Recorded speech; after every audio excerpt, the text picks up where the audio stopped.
Hi, my name is Latif Calderon-FRANCO. I was raised in Puerto Rico by my parents. My mom is from here, but she would travel a lot when she was raised. My father is from Costa Rica, a beautiful country. I'm currently a student at the University of Puerto Rico at Bayamon with a bachelor degree in electrical engineering. During these 5 years of studies, I have practiced in a project management development with Engine 4.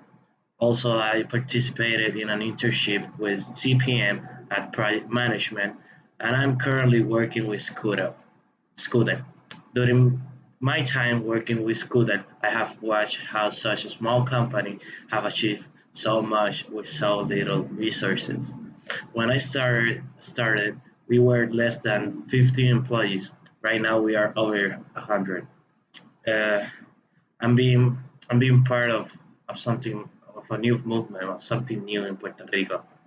This is micromobility.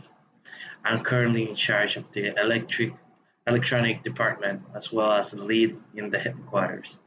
I'm a fan of sports. Even got to play in a handful of teams.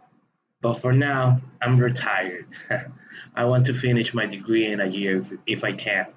After that, I will keep working and I may continue with a master degree if needed to continue with some personal developing and career-wise growth. Thank you.